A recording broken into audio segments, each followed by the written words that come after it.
You're watching Global News. 7:29 right now on a Monday. Thanks for starting your week with us. From Negronis to healthy pancakes. Coming up in the next half hour, Chef JP Garrettson from Atco Blue Flame Kitchen is stopping by, showing us how to make cinnamon multigrain pancakes. So maybe if you haven't started your breakfast yet, you're going to want to stick around. That's in about 15 minutes or so. Is the healthy part that they're multigrain? Probably. Okay. Usually he makes things that are more or less healthy. It's still a pancake, though. Well, we'll see. We'll find it out. Maple syrup? I'm always told in my house as I go to make pancakes, nobody needs cake for They really do. They're so good. Look how That beautiful looks so that healthy. They look really good, That looks really healthy. That chunk of butter looks Yeah, super looks super healthy. Yeah, that and the Negroni. Would they go good together? Yeah. Cinnamon pancakes? Yes, I think and so. a Negroni for breakfast? Yes. Call it a brunch and you're fine. Yeah, exactly. Brunch at 7:30. Yeah, by our time standards. 10 degrees now. A little bit of rain shower activity still possible through the day, but a great week ahead. I'll show you coming up. Deerfoot, southeast part of the city, northbound right around 130th Avenue, picking up a little volume at Barlow, so slowing by the time you get to Douglasdale, 24th on to Anderson, Bow Bottom. That's how it looks in the southeast. We'll look around in the southwest coming up. Thanks, Les. Topping the news right now, police searching 2 more addresses in East London earlier today in connection with Saturday's terror attack in London. Footage from British broadcaster Sky News showing police stationed outside of a property. The van and knife attack on London Bridge and nearby restaurants left 7 dead, 48 others injured.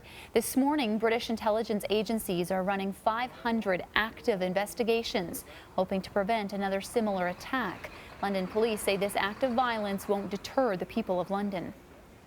Out of all that horror and all that sorrow and all that tragedy, there is some hope to hold on to, which is about our people and their spirit. And that is also demonstrated today because London is back at work. People are getting on with their lives. We know that it is the public, it is communities that will defeat terrorism, and one of the ways we can do that is to not allow people like this to stop us from living our lives. A vigil will be held in London this evening near the scene of the attacks. It will be a memorial for the victims as well as a thank you to the first responders. Now, the London attack hitting home here in Calgary after it was discovered a Canadian with ties to our city was one of the victims. 30-year-old Christine Archibald was from Castlegar, BC, and received her social work diploma at Mount Royal University, and that's where we find Doug Vason this morning with more on this developing story. Good morning, Doug. Good morning to you, Scott. The tragic aftermath extending to Mount Royal University here as people remember so fondly what a dedicated and loving person 30-year-old Christine Archibald really was. She moved here in 2012 to begin her training and become a social worker. At that time, she began her practicum at the Alpha House, and upon graduating in 2015, Chrissy actually took a job with Alpha House. How dedicated she was to that particular organization. They released this statement. Chrissy was a bright light to many, and her generosity, kind spirit, and huge heart for her work in responding to issues of addictions and homelessness at the center inspired us all. Our thoughts are with her family and her friends as they struggle with their tremendous loss. Chrissy is in our hearts and will remain there. And also condolences expressed last night by a professor who knew her well here at Mount Royal. There's a real reaching out amongst the students in this program, both current and former, and sadness about the fact that somebody that they knew, for the former students, somebody that they knew has passed in such tragic circumstances. The Archibald family releasing a statement. We grieve the loss of our beautiful, loving daughter and sister. She had room in her heart for everyone and believed strongly that every person was to be valued and respected. She had just recently left her job at Alpha House to go to London to be with her fiancé, and we are told she died in his arms. Back to you. All right, thanks, Doug. Global News has learned the identity of a man gunned down at a Southeast basketball court. Renato Toy was shot and killed just before 9 on Saturday night near the Bob Bahan pool in Forest Lawn. In March, Toy had manslaughter charges dropped against him in connection with a deadly stabbing at the Stampede grounds in 2015. Police say 2 masked men approached Toy on the weekend and fired the fatal shots before fleeing the scene. 2 other people were also injured in the shooting. A child needed to be sent to hospital after being hit by a vehicle while riding a bike on Sunday. It happened in the community of Evanston around 11 a.m. Police say the child was riding a bike in the 200 block of Evanston Way when the child was hit by a vehicle. The child was then transported to hospital as a precaution. The driver stayed at the scene, and police couldn't say whether or not the person was speeding at the time. The Alberta Liberals have a new leader. David Kahn, a lawyer from this city, was elected leader at the Liberals' annual general meeting in Calgary on Sunday. The 42-year-old has run for provincial office twice before under the Liberal banner. He takes over from Dr. David Swan, who holds the Liberals' only seat in the legislature.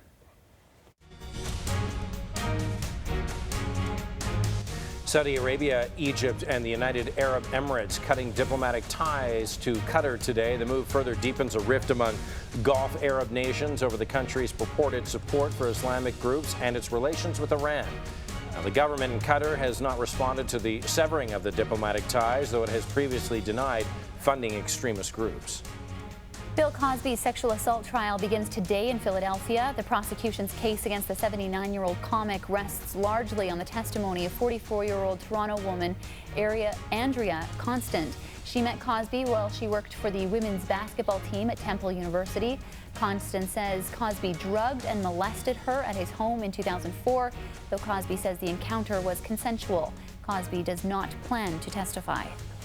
Dueling Trump rallies in Portland Sunday ended with violence, tear gas, and multiple arrests. A pro-Trump rally was met with at least 4 counter-rallies and a heavy police presence. Toward the end, protesters from one of the anti-Trump rallies threw bricks at officers. Police fired back with tear gas. Other anti-Trump groups and the only pro-Trump group were not involved in the tear gas melee. In all, 14 people were arrested.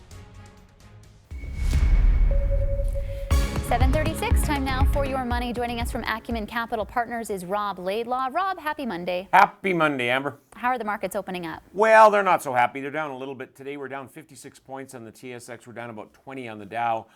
Our oil prices are certainly dragging down the TSX down in 55 cents again today at 47.11 US per barrel. And our Canadian dollar is up just a smidgen, up 0.01 at 74.12 cents US. All right, let's talk some headlines this morning. It seems as though the cooling measures that were taken in Vancouver haven't worked. No, they haven't worked at all. The housing market there is sizzling again. We did see a little bit of a slowdown in the last half of 2016, but the first quarter of this year has just gone crazy again, where you look at the average home price, detached home price in Vancouver is up 5% at $1,831,000. And you look at their condo market is up 15% in that first quarter at $657,000. So you look at the measures and the tax that Christy Clark imposed on foreign buyers, helped for a little bit, but no longer helping as we see record high prices out in that province. Yeah, just wild there, the market. Let's talk a little bit about Canadian parka maker Canada Goose. We know that the coats are super popular, and as a result, the quarterly sales really taking a big bump. Yeah, it's just been a great Canadian success story as, of course, those wonderful goose down coats have been flying off the shelves. They saw their last quarter revenues up 22%. This drove the news on Friday, drove the share price up 16% on Friday, so certainly great news there. They've also announced that they're going to make a lot of inroads into the European marketplace, opening up very soon in London, and then other stores throughout Europe coming soon. So this success story, Canadian success story, will continue, I think, for some time to come. That's such a great news story. Love it. Thanks so much, Rob. Great. Have yourself a great day. Thank you. We'll see you first thing tomorrow morning. Sounds good. Rob Laidlaw joining us from Acumen Capital Partners on this Monday morning. 19 degrees is what we're reaching for later this afternoon. Not as warm as what we saw over the weekend, Jordan, but still pretty mild. Average. We're going to get to 19 degrees this afternoon. But that's going to be like, it's a dip from what we've had in previous days, weeks. We're a little up and down now as we feel more of the June influence in this forecast, and today's one of those gloomy days. We hold near 10 degrees now. There's plenty of rain still falling further southeast in the province, areas that can use any moisture they can get right now. So this is a good movement of some of that June rain, and we may see on the back edge of it a ripple effect still through parts of today.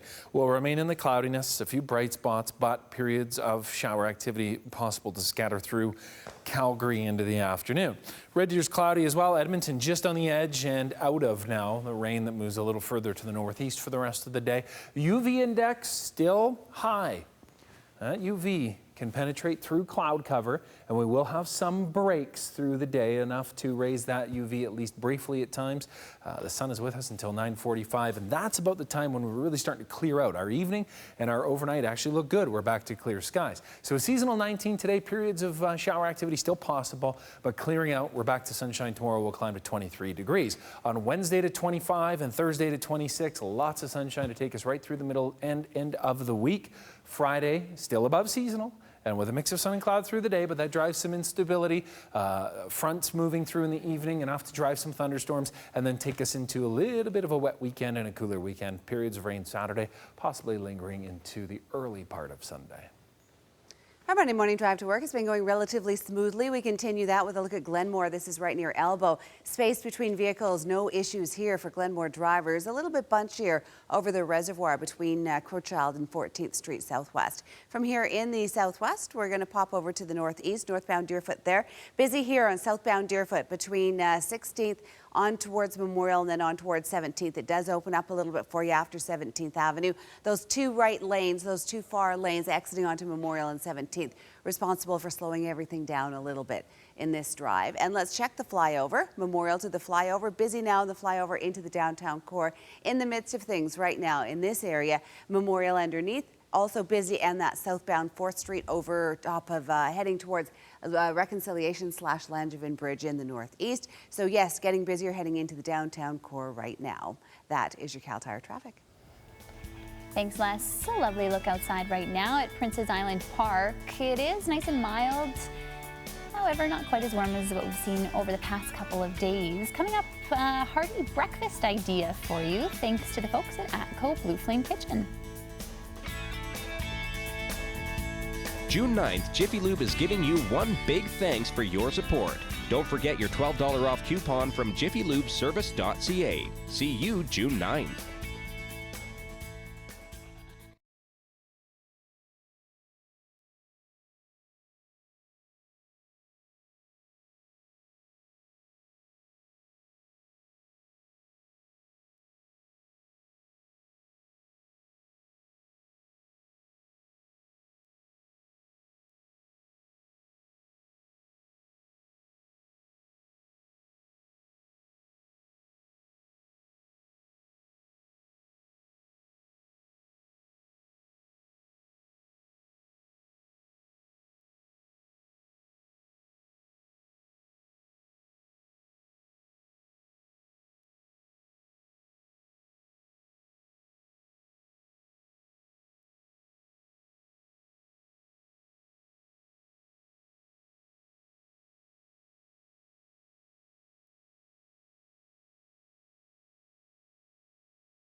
150 Canadians are heading to Europe this week to take part in a remarkable journey.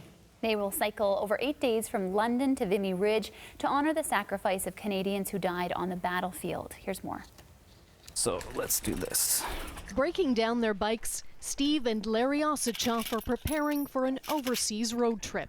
You do learn some tricks, and you need to, because sometimes you're on a lonely road and you're all by yourself with a minimum of tools. Larry has cycled solo all over the world, covering thousands of kilometers on 2 wheels across Europe, Siberia, and into China. Down through Mongolia and into Tiananmen Square. And when I looked up, there was a full moon, and I said, now I get it. That's the reason I did all this. But sightseeing not motivating this journey. Instead, his son will join him for a ride back in time. This is for Wounded Warriors Canada, number one. Number two is we have a lot of history with the World War I and World War II, including close relatives who have paid the ultimate sacrifice. I'm just looking forward to touching base with my roots, and this is just a great opportunity to take part in a passion of his. The father and son team 2 of 150 Canadians pedaling from London to Vimy Ridge in this year's Battlefield bike ride. Over 8 days and more than 600 kilometers, they'll be thinking about their great-grandfather who lost a leg in the First World War, a great-uncle who served in Egypt, their grandfather who fought in the Battle of Dieppe, and grandmother who worked in an airplane factory. And part of the ride is to not just raise money, but is to highlight the horror of war also. And I think that just from the many lives we've touched on this project, I think that's happening. Wounded Warriors already surpassing its $600,000 fundraising goal for the 100th anniversary of Vimy Ridge Tour. Now it's hoped others will be inspired to ride for the cause. Kristen Robinson, Global News.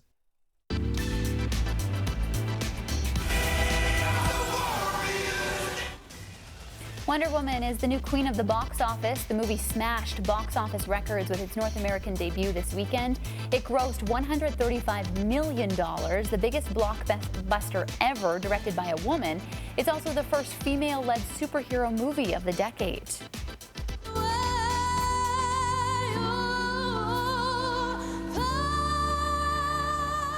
Ariana Grande returning to the stage in Manchester on Sunday, just 2 weeks after the devastating terror attack that claimed 22 lives. Grande was joined by a star-studded lineup that included Katy Perry, Justin Bieber, as you saw there, and Pharrell Williams. The benefit concert went on despite another terror attack just one day before in London that took the lives of 7 people. One Love Manchester raised more than $3 million US for the British Red Cross. Farewell to all you pretty ladies waving from the dock. Heave away. Chalk up more awards for Come From Away, the Canadian hit musical inspired by Gander, Newfoundland's hospitality to stranded air travelers after the 9/11 terror attacks, won 3 Drama Desk Awards, including Outstanding Musical and Featured Actress, at a ceremony at New York's Town Hall Sunday night. Come From Away has already won several other awards and is nominated for 7 Tony Awards for next Sunday night's ceremony.